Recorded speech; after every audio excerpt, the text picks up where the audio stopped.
a very special one. It's actually on a special type of hard drive that we have never covered on this channel before. It is actually called a hybrid drive. In this case, they call it an SSHD. Let's see, get it to focus here really quick. Call it an SSHD. And what this is it's a hard drive and an SSD combined into one. They go by many other different names as well. Apple likes to call them the fusion drive. Sometimes they're called SSHD or a hybrid drive. They go by a couple of different names, but this one is actually for a client. He actually purchased this drive himself because I didn't recommend this drive because I've never worked with it before. They're very rare. They tend to also be a little bit expensive. He says he got this one on a deal for for only like $40 or something like that for a 1 terabyte, which is not the greatest.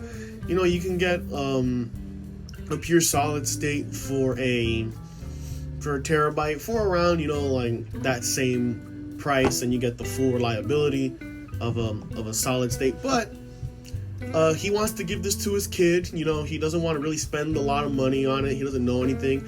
The original hard drive is actually in this PS3. This is the slim model, the 320 gig model. He mentioned that it came with the Move bundle, and so it came with like the wireless controllers and all that, and a camera. And he just wanted something to have his kid play with. He wants to mod. The kid wants to mod it apparently, so he can get free games. The modding is something I can't do because the last thing I want is Sony to be on me about like selling modded consoles. Because believe it or not, modding is very hit or miss here in the United States. So as a business, I cannot offer the modding service. But if you are interested, there's plenty of websites you can Google and plenty of YouTube videos on how to mod it. But what I can do is install the hard drive into the PS3 and at least get it up and running and installing everything. So that is still something I can do. Again, I can't mod it for you, just to reiterate that.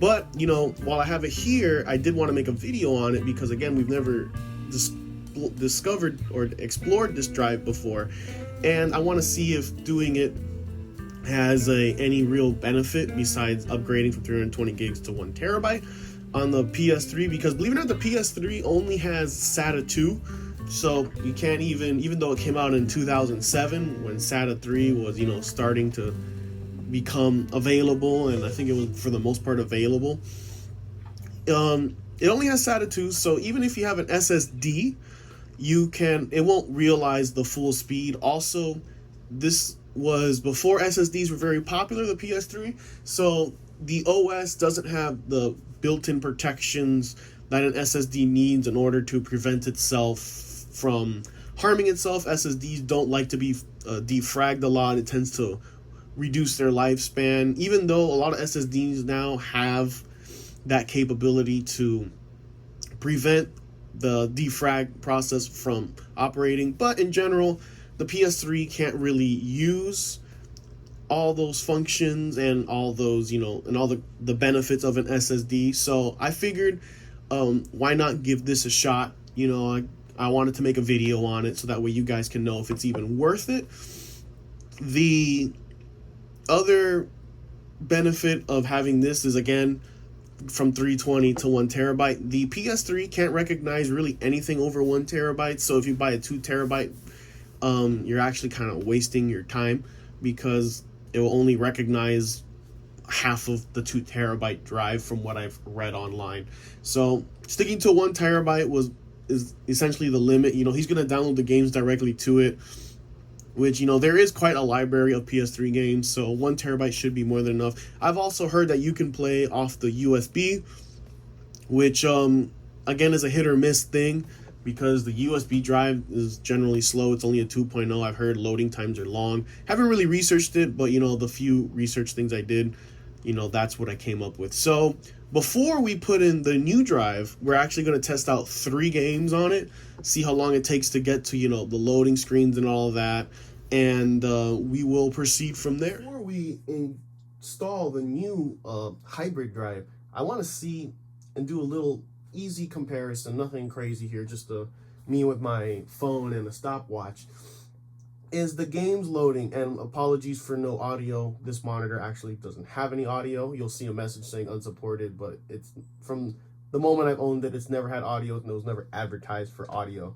So just apologies for that before we even begin here. But Grand Theft Auto 4 has an interesting loading screen where you'll see, you know, some not animations, you'll see some artwork appear, and then it'll actually get to the loading of the game. So we're gonna test that one first.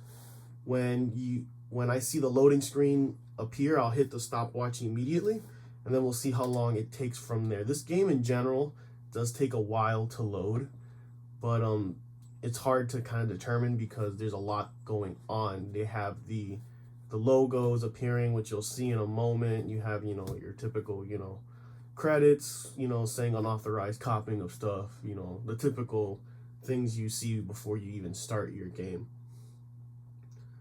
So this is the Rockstar loading, the actual Grand Theft Auto 4 logo.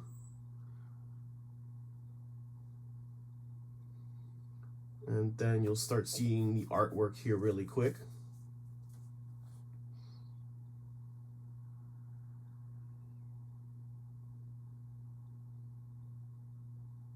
There's the artwork.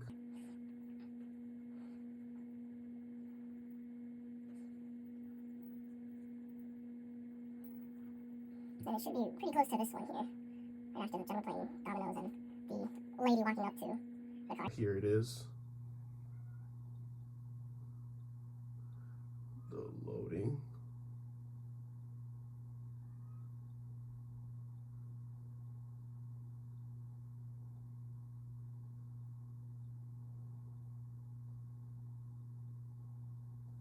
So my timer right till Nico Bellic loading up is 18:54. I will show you the screenshots there in a moment. But there's a more interesting one that I want to note, that I want to show you guys, that will probably matter more, because again, these PS3s only have SATA 2, so it can't, in theory, even realize, you know, the full speed of the drive. But when you press the start button, the PlayStation button, and you get the XMB, it does take a while to load. So once I press the PS button, I'm gonna press the timer again at the same time, and we'll see how long it takes to load. So to get to the quit game, that was 5.49 seconds. So hopefully with the hybrid drive, we can see how much we can improve on this speed, as well as improving the overall storage from 320 gigs to 1 terabyte. The next game we're gonna run, which is probably one of the hardest games outside of Deadpool, which I don't have installed here if I remember correctly, is this one, Red Dead Redemption. This is the hardest game to, in my opinion, to run on the PS3. This one, there's a lot of things going on. It's a big open world. You know, you got plenty of things to do. Everything is happening all at once. So what we're going to do is we're going to hit Red Dead Redemption. We're just going to do single player, nothing crazy. Because even though you can connect this to online, I doubt there's anybody online you can play with. Haven't really played this machine in quite a while. So like I said, I was upgrading this for a client. And he had purchased the drive himself. And because I couldn't recommend it because I never used it before. I rarely do these fusion/hybrid drives. But, you know, I never purchased it in another video. And I wanted to show it again for you guys and make a determination in the video to determine whether it's worth it for any application or maybe just a certain application. So once I press accept here, we will start the timer.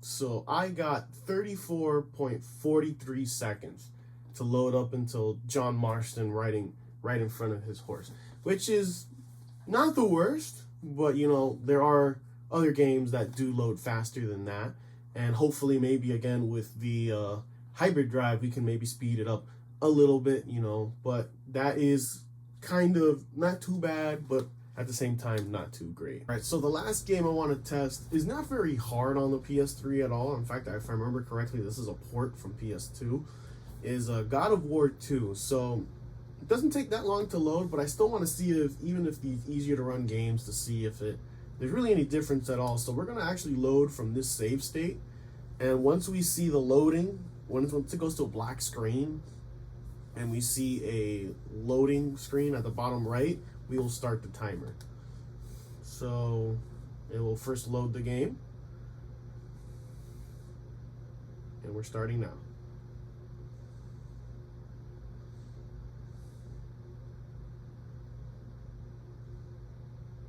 So I got 8.9 seconds, not very long at all. And we will actually try the menu, going from here to like the menu, one more time once we press the PlayStation button. So I got 4.11 seconds on that one. It's actually, I think, the shortest we've seen so far. So now we have our 3 games, and we're gonna now upgrade the drive to see if doing this offers us any improvement besides our original intent of getting a bigger hard drive from 320 to 1 terabyte. It's also worth noting that when you change your hard drive on your PS3 or even your PS4, you need to reinstall the OS. It's really easy. It's just go to Sony.com. They even tell you how to do it. You just download a file, put it on a flash drive, and you follow the instructions. And it's really easy. All right, so unfortunately, after speaking with the client, it turns out that the only game that they had backed up, because originally I was told that all the game save data was backed up to the to PlayStation Network. So even though he has the original, we still have the original hard drive, his data's still there. He chose not to install that data at the time, so he can get back to it at any point in time because we still have the original hard drive. I never deleted the original hard drive. I usually do that for purposes like this. I always give you back your old hard drive just in case for whatever reason. And he told me it wasn't a big deal, that his kid will probably play different games anyway. But the only game that actually had its saved data on PSN, because he thought he had backed them all, his kid had backed them all up, was a Grand Theft Auto 4. So for the sake of the video and to keep it fair, we'll only do Grand Theft Auto 4. So I did go through like the games that we tested just to try and create a save file, but since this one was the only one that actually loaded to the level, this is the only one I'm going to test. But I did notice for the first time we actually got a different screen. We got an extra artwork when it was loading to the game, so something I didn't see before. So I'm wondering if that has any effect on the loading times here. But I did play through the menus. The menus still feel about the same, more or less. When you go to them, when you select something, they still load about the same as it did with the other hard drive, which is honestly what I was kind of expecting, and I'll touch a little bit more at the ending of this video. So we will go here, go to Grand Theft Auto 4, we'll get our timer ready, and we will do the same thing where once we see the loading screen after the artwork, we will proceed to start the test.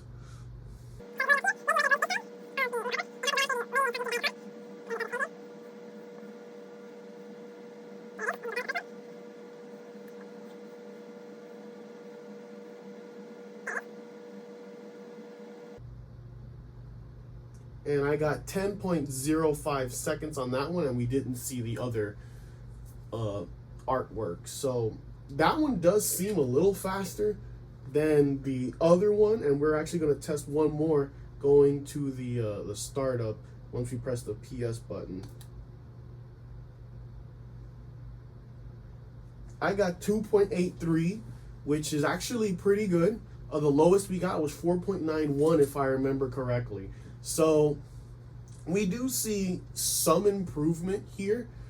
Not much to my opinion, but we do see some improvement. Again, the hard drive is new, it's not full, and it still kind of lags a little bit here. But I remember that being always part of the PS3, and he's, for some reason, but again, we did see a smaller number, so the hard drive is apparently, the hybrid drive is doing something, and it is speeding it up. What are my final thoughts on this hard drive, or this hybrid drive, to be correct, is, to be straight to the point, I don't think it's really worth it. Because one, you can get a solid state for the exact same price as this, for the same storage space and everything. You can probably even find it cheaper if you're willing to go with like a no-name brand one, which I wouldn't recommend, but to each their own. The UI still feels the same. It still feels just as snappy on the 320. Believe it or not, it's still the same rotational speed, 5400 RPM.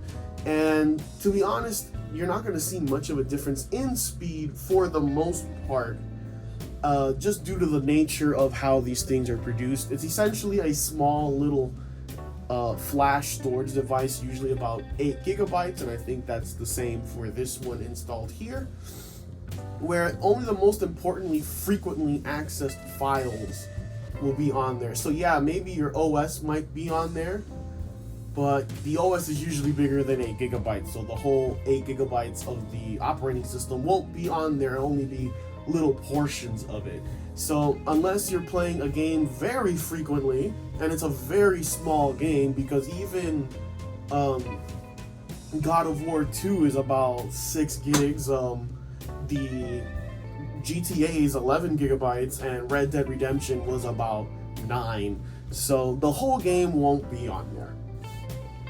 So you're not going to see any real benefit, even though we did see some, because again, this is the first time we played it. I imagine once we start, actually playing other games, that speed may actually decrease over time. I don't really have the time here to, keep my client's PS3 for that long to test it out, but that is just my hypothesis. So what would I do for a system like this that can't utilize the entire 6 gigabytes of SATA 3? I would either say get a faster hard drive at 7200 RPM to help speed things up, or get a good SSD that has all those protections in it for the defragmenting and all of that, and just run that. And even then, you could look up some videos and websites and comparisons where they actually do put an SSD, and I've read those myself, and there's really not a lot of difference between a mechanical and an SSD on a system like this for PS3. I've even seen Windows 7 computers running their original mechanical hard drives, and they still feel as snappy as a Windows 10 PC running on an SSD. So for certain situations, maybe there is a case for this where, the file size is small, where the OS is small. But to be honest, it's not worth the hassle of trying to find a hybrid drive. It took me a while just to find his through the model number, the one that he bought on Amazon. I had to really dig through Amazon just to find his specific model, and it was actually an older model that they were on discount trying to get rid of. So, it's, for me, having a hybrid drive or a fusion drive or an SSHD, however you want to call it, is really not worth the effort and the time. What I would recommend, especially for the PS3, again, we cannot mod it for you, but we can at least install the hard drive and get the OS back to its original condition for you, and clean it up and repaste it with the thermal compound and do a little series of tests. That's what we can, the only thing we can do, because again, by law, I can't mess with Sony software, and by modding it and hacking it, that's messing with Sony software, and I would not like to get a lawsuit from Sony.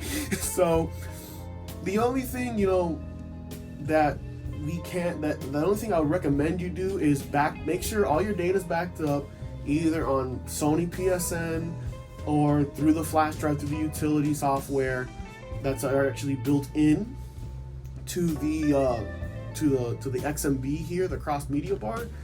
And before you mod it, I would recommend you install the drive, reinstall the OS, and then mod it from there, because to try and do it, to mod it with the original hard drive and then to undo all of that and redo all of it again is kind of a pain, and it's just easier to do it with a fresh new drive, and that way you have another 20 plus years of use. This, believe it or not, this system's almost 20 years old, and this original hard drive was still working fine. But that's it for this video. I hope you guys learned something new today, as always, and I hope you guys have a good day.